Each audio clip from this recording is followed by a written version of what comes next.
Hello everyone, I am Arpita. Welcome to room to geography. तो आज हम डिस्कस करेंगे बायोकेमिकल वेदरिंग के बारे में एंड इम्पोर्टेंस ऑफ वेदरिंग, इसके बारे में डिस्कस करेंगे। तो ये है last video related to weathering. तो इसके बाद हम नया टॉपिक स्टार्ट करेंगे।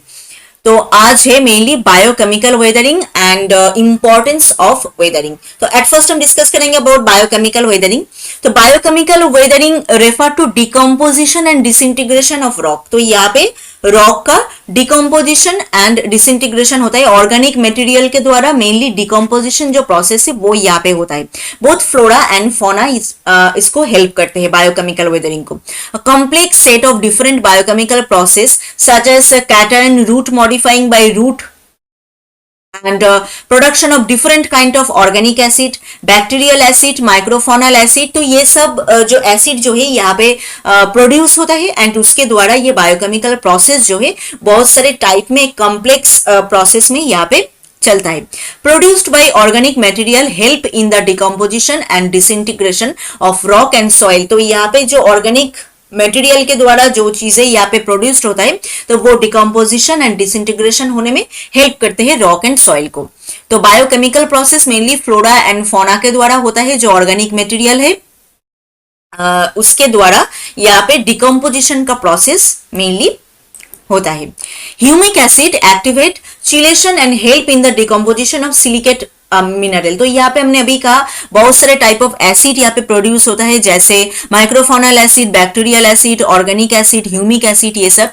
तो उसके अंदर से ह्यूमिक एसिड क्या करते हैं, चिलेशन जो प्रोसेस है केमिकल वेदरिंग में उसको एक्टिवेट होने में हेल्प करते हैं एंड सिलिकेट टाइप का जो सब मटेरियल है उसका डिकम्पोजिशन में हेल्प करते हैं।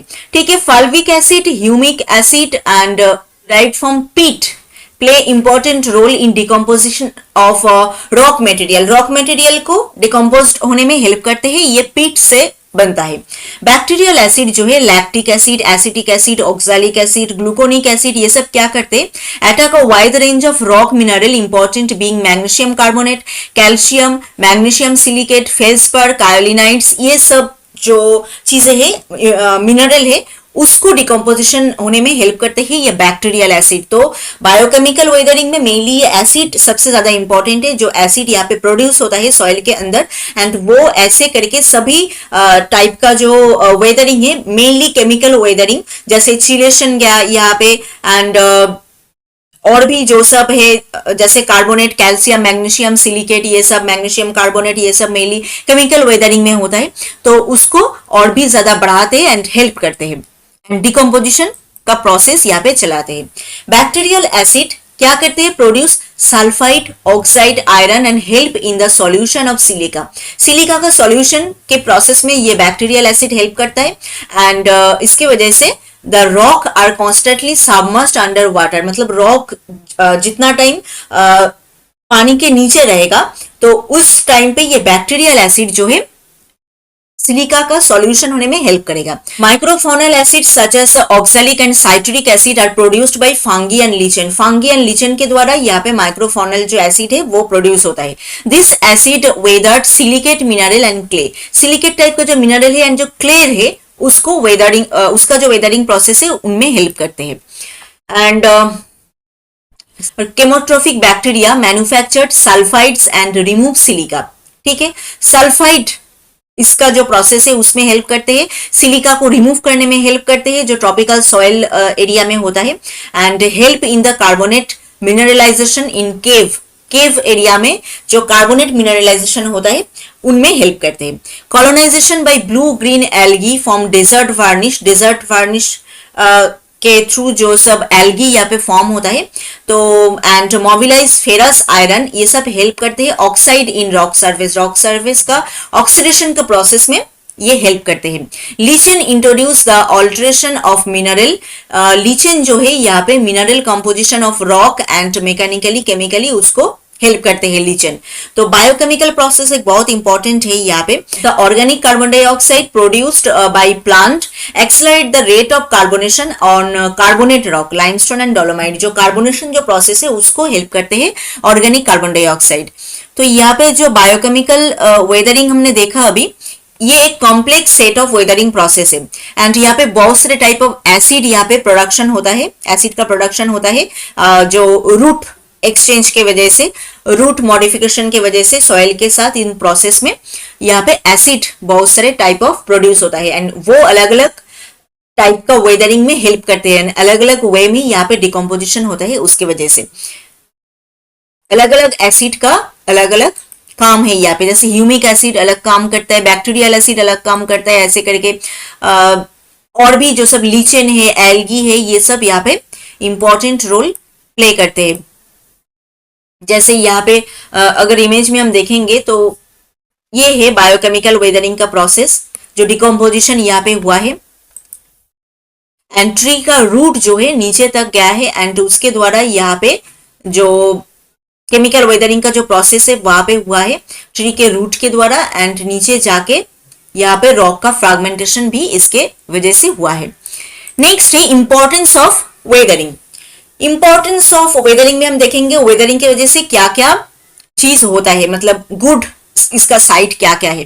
Production of rock waste, rock waste production ये तो बहुत इंपॉर्टेंट काम है, वेदरिंग का मेन काम ही ये है रॉक वेस्ट प्रोडक्ट करना, रॉक को बहुत सारे पार्ट में यहाँ पे पीसेस में बांटना, यहाँ पे बड़ा छोटा बहुत सारे पीसेस में ये टूटता है फिजिकल वेदरिंग के प्रोसेस में। तो production of rock waste is important काम है वेदरिंग का। Rocks are ultimately broken down, ultimately यहाँ पे केमिकल वेदरिंग हो एंड फिजिकल वेदरिंग हो, जो भी हो अल्टीमेटली लास्ट में जाके रॉक यहाँ पे टूटता ही है। तो बहुत सारे स्मॉल पीसेस में, बड़ा पीसेस में ये टूटता है एंड बहुत सारा रॉक वेस्ट यहाँ पे बनता है। दस डिफरेंट वेदरिंग प्रोसेस प्रोड्यूस, बहुत सारे टाइप ऑफ जो वेदरिंग प्रोसेस है अलग अलग टाइप का रॉक वेस्ट यहाँ पे बनाते हैं, उसके वजह से this weathered material lying over the unweathered fresh rock are called regolith. तो ये जो वेदर्ड मटेरियल है, जो रॉक बहुत सारे पार्ट में यहाँ पे टूट गया है, बहुत सारे स्मॉल पीसेस हो गया है, तो ये जो अनवेदर्ड फ्रेश रॉक है, मतलब जहां पे वेदरिंग अभी भी नहीं हुआ है, अनवेदर्ड है, उसके ऊपर ऐसे ही रहता है, उसको हम कहते हैं रेगोलिथ, जिससे बाद में सॉइल इसका फॉर्मेशन होता है। The depth of weathered rock from the ground surface to the unweathered fresh rock is called weathering zone. ठीक है, तो मानो ये है अनवेदर्ड एरिया, इसके नीचे का जो पार्ट है यहाँ पे वेदरिंग नहीं हुआ है, इसके ऊपर जो रॉक का वेस्टेज है वो ऐसे जमा हो रहा है ऐसे वेदरिंग की वजह से। तो जितना एरिया लेके ये एरिया जमा हो रहा है वो एरिया है वेदरिंग जोन। ठीक है, ये जो जोन है वो है वेदरिंग जोन, जो अनवेदर्ड फ्रेश रॉक के ऊपर का जो पार्ट है, ग्राउंड सरफेस के ऊपर से अनवेदर्ड जो रॉक का एरिया है उसके ऊपर का जो पार्ट है वो है weathering zone. Depth of weathering zone varies from place to place weathering zone vary करता है, क्योंकि कुछ जगह पे बहुत सारे रॉक वेस्टेज होता है, कुछ जगह पे कम होता है, तो उसकी वजह से लेयर एंड जोन जो है वेरी करता है from place to place, region to region. And कितना डेप्थ होगा वाटर टेबल का, नीचे का वाटर टेबल जो है, ग्राउंड वाटर है वो कितना नीचे है, उसके ऊपर डिपेंड करके यहाँ पे डेप्थ जो है बनता है। Weathered material help in the process of soil formation. तो यहाँ पे ये जो रेगोलिथ एंड वेदरिंग का जो जोन है, यहाँ पे बाद में जाके सॉइल फॉर्मेशन होता है एंड यहाँ पे मिनरल जो है वो भी यहाँ पे एक्सपोज होता है इसकी वजह से।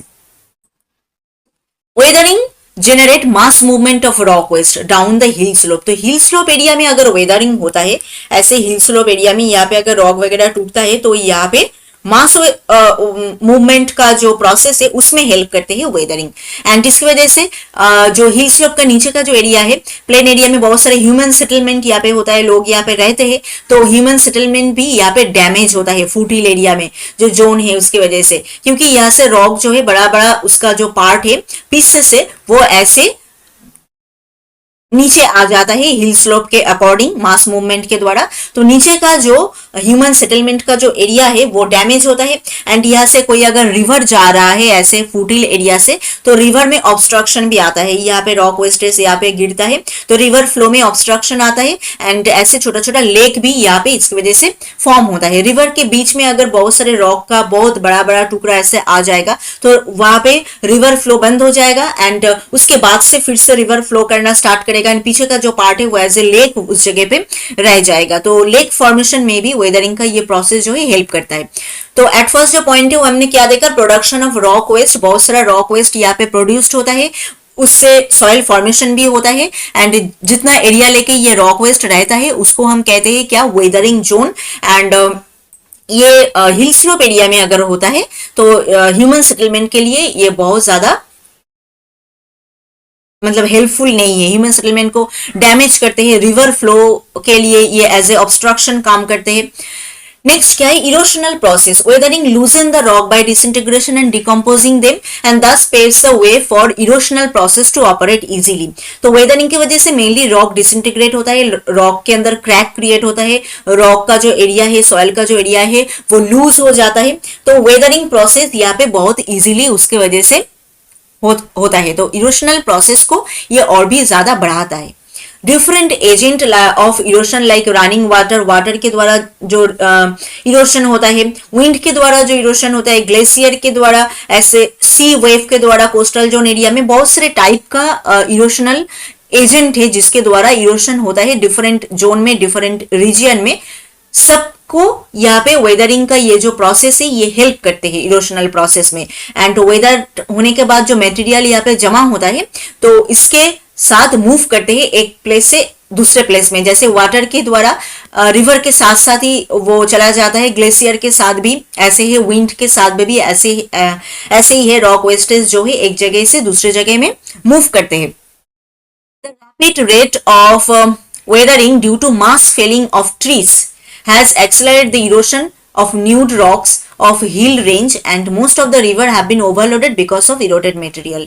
तो क्या होता है, बहुत सारे ट्री कटिंग के वजह से क्या होता है, वो एरिया ओपन हो जाता है एंड वो ओपन एरिया के ऊपर वेदरिंग प्रोसेस बहुत ज्यादा होता है। एंड हिल स्लोप अगर एरिया होता है तो उस जो बियर रॉक एरिया है, मतलब जहां पे ट्रीज ज्यादा नहीं है, तो वहां पे इरोशन का प्रोसेस भी बहुत ज्यादा होता है क्योंकि प्रेसिपिटेशन डायरेक्टली आके उस जगह पे गिरता है। तो वहां पे वेदरिंग का प्रोसेस भी ज्यादा होता है, इरोशन का प्रोसेस भी ज्यादा होता है। तो उसकी वजह से वहां से जो सब रिवर फ्लो करता है उसके अंदर इरोडेड जो मटेरियल है वो बहुत ज्यादा है ना, रिवर ओवरलोडेड हो जाता है। यहाँ पे रिवर लेके नहीं जा पाता है ऐसे इतने सारे इरोशनल जो मटेरियल है उसको अपने साथ। This process has caused rapid rate of siltation of riverbed of major alluvial river of North India and result is increase the frequency and dimension of recurring flood। and इसकी वजह से flood बहुत ज्यादा होता है। अगर ऐसे रिवर ऐसे जा रहा है एंड यहाँ पे हिल स्लोप एरिया है, रॉक वेस्टेज यहाँ पे बहुत ज्यादा है, ट्रीज वगैरह बिल्कुल यहाँ पे नहीं है, सब काट हो गया है, तो इरोशनल प्रोसेस यहाँ पे बहुत ज्यादा होगा एंड इरोडेड मटेरियल सब आके रिवर पे ही गिरेगा एंड रिवर अपने साथ इतना ज्यादा इरोशनल जो मटेरियल है वो लेके नहीं जा पाएगा। तो रिवर का जो पानी है वो ऐसे फ्लो करके बाहर चले जाएगा, मतलब फ्लड होगा अल्टीमेटली। नेक्स्ट क्या है, lowering of surface, continuous removal and transfer of weathered material. तो ऐसे ही करके वेदरिंग जो मटेरियल है कंटिन्यूअसली रिमूव हो रहा है बाय इरोशनल प्रोसेस, एक जगह से दूसरे जगह पे ट्रांसफर हो रहा है, फिर से ओपन एरिया बन रहा है, उसके ऊपर फिर से वेदरिंग का जो प्रोसेस है वो शुरू हो रहा है। तो ऐसे करके रिमूवल एंड ट्रांसफर का जो ये प्रोसेस है ये कंटिन्यूअसली चलता रहता है, ठीक है, through different process of mass translocation of rock waste. And इसका प्रोसेस भी डिफरेंट टाइप का है, एरिया वाइज डिफरेंट टाइप का ये जो ट्रांसफर का प्रोसेस है ये अलग अलग होता है। जैसे लैंडस्लाइड प्रोसेस में, डेब्रिज स्लाइड प्रोसेस में, रॉक स्लाइड, रॉक क्रीक, ये सब जो प्रोसेस है इसके द्वारा होता है। तो ये सब हम जब मास मूवमेंट डिस्कस करेंगे तो उसके अंदर ये सब प्रोसेस के बारे में हम डिस्कस करेंगे। तो ये सभी इरोशनल एजेंट जिसके द्वारा जो नीचे का जो एरिया है मेनली वो अफेक्टेड होता है। तो हिली एरिया में मेनली अगर ऐसा होता है तो स्लाइड की वजह से, रॉक स्लाइड हो, डेब्रिज स्लाइड हो, लैंडस्लाइड हो, जो भी हो, उसके द्वारा वेदरिंग का जो वेदर जो मटेरियल है वो नीचे आता है एंड नीचे का जो एरिया है, लोअरिंग जो हाइट का जो एरिया है वो मेनली ज्यादा अफेक्टेड होता है। नेक्स्ट क्या है, सॉइल फॉर्मेशन। सॉइल फॉर्मेशन एक इंपॉर्टेंट चीज है जो वेदरिंग के वजह से होता है। वेदरिंग की वजह से रॉक जो टूटता है, ब्रेक होता है, स्मॉलर पार्टिकल में, ये पीसेस में ये रहता है, तो ये सॉइल फॉर्मेशन में मेनली हेल्प करते हैं, ठीक है। Weathering rock material mixes with organic matter, और सब जो ऑर्गेनिक मैटर है उसके साथ यहाँ पे मिक्स होता है एंड फर्टाइल सॉइल क्रिएट करता है, ठीक है। तो प्लांट ग्रोथ में वो हेल्प करता है एंड उसके वजह से ही एक अच्छा सा इकोसिस्टम यहाँ पे बनता है। तो ये सभी एक सर्कुलर एक प्रोसेस है, एक मतलब एक के साथ दूसरा जो है यहाँ पे इंटर रिलेटेड है, ठीक है। दूसरा क्या है, नेक्स्ट क्या है, लैंडफॉर्म डेवलपमेंट। वेदरिंग प्रोसेस के द्वारा बहुत सारे लैंडफॉर्म यहाँ पे होता है। जैसे लाइमस्टोन में सॉल्यूशन जो प्रोसेस है, केमिकल वेदरिंग का जो प्रोसेस है, उसके द्वारा बहुत सारे टाइप का लैंडफॉर्म बनते हैं। जैसे कास्ट टोपोग्राफी में केव बनते हैं, होलोस बनते हैं, सिंक होल बनते हैं। तो ये सब लाइमस्टोन का जो सॉल्यूशन है, डिसोल्यूशन है केमिकल वेदरिंग में, उसके द्वारा होता है। ठीक है, क्लिफ, केव, ये सब वैली वगैरह, ये सब लैंडफॉर्म यहाँ पे डेवलप करते हैं। Nutrient cycling, weathering release mineral and nutrient stored with in rock into the soil. तो सॉइल के अंदर जो सब मिनरल, न्यूट्रिएंट ये सब रहता है, तो उसको शॉर्टेड करता है, रीमिक्सिंग करता है। जो सब ऑर्गेनिज्म है एंड स्मॉल टाइप का जो सब एनिमल है, उसको रीमिक्स करता है एंड न्यूट्रिएंट का साइक्लिंग होता है इसके द्वारा, ऐसे करके।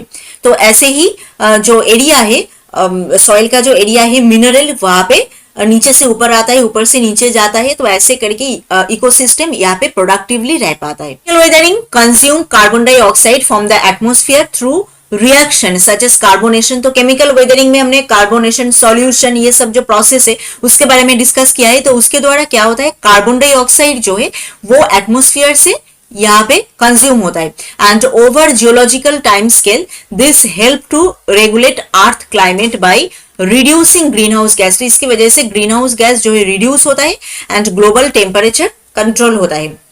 नेक्स्ट क्या है, water quality. Weathering affect the chemistry of water bodies bye releasing dissolve mineral. तो यहाँ पे बहुत सारे मिनरल यहाँ पे रिलीज होता है वेदरिंग के वजह से। तो वाटर बॉडी मतलब रिवर एंड जो सब वाटर बॉडी है एंड ग्राउंड वाटर जो है सॉइल के नीचे स्ट्रीम से, इन सब में क्या होता है, मिनरल का ट्रांसफर होता है एंड जो वाटर क्वालिटी है वो चेंज होता है। While some mineral contribute to water hardness and many poses environmental challenges. And इसकी वजह से बहुत सारे एनवायरमेंटल चैलेंजेस भी होता है। एक्वाटिक लाइफ जो है, रिवर के अंदर का जो फिश वगैरह, इन सब का जो अलग सा एक लाइफ होता है, वो यहाँ पे ज्यादा अफेक्टेड होता है।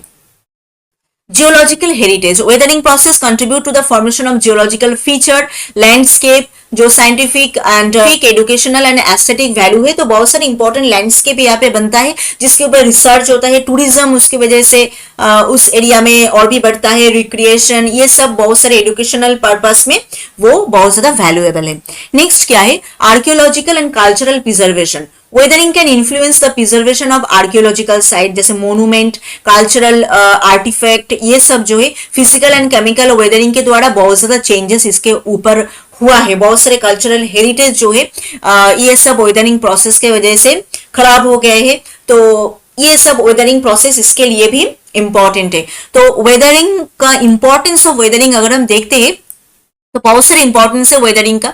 एक तो है सॉइल फॉर्मेशन, बहुत ज्यादा इंपॉर्टेंट चीज है। रॉक वेस्टेज प्रोडक्ट करना, प्रोड्यूस करना, ये इंपॉर्टेंट है। इरोशनल प्रोसेस को और भी ज्यादा बढ़ाते हैं, फ्लड वगैरह ये सब होता है। अलग अलग से हमने सब कुछ डिस्कस कर दिया है। ये यहाँ पे सरफेस एरिया का लोअरिंग होता है, क्योंकि हिल स्लोप के ऊपर से अगर बहुत सारे रॉक ऐसे टूट जाता है तो एंड वो नीचे गिर जाता है तो ऊपर का एरिया धीरे धीरे लो हो जाता है। सॉइल फॉर्मेशन के बारे में तो हमने कहा ही अभी।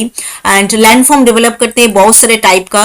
न्यूट्रिएंट साइक्लिंग होता है इसके द्वारा, बायोटिक वेदरिंग के द्वारा मेनली। वाटर क्वालिटी कैसा होगा, क्लाइमेट भी इसके द्वारा और भी अफेक्टेड होता है। जैसे कार्बन डाइऑक्साइड, यहाँ पे एटमोस्फेरिक कार्बन डाइऑक्साइड जो है वो मिट्टी के अंदर ऐसे ऑर्गेनिक कार्बन डाइऑक्साइड के रूप में रहता है। तो उसकी वजह से ग्रीन हाउस जो इफेक्ट है एंड जो ग्लोबल टेम्परेचर है वो भी कंट्रोल में रहते हैं। तो आज हमने मेनली डिस्कस किया क्या क्या, biochemical weathering and importance of weathering. तो वेदरिंग रिलेटेड डिस्कशन का लास्ट जो पार्ट है वो आज है एंड नेक्स्ट क्वेश्चन आंसर इसके ऊपर बनेगा।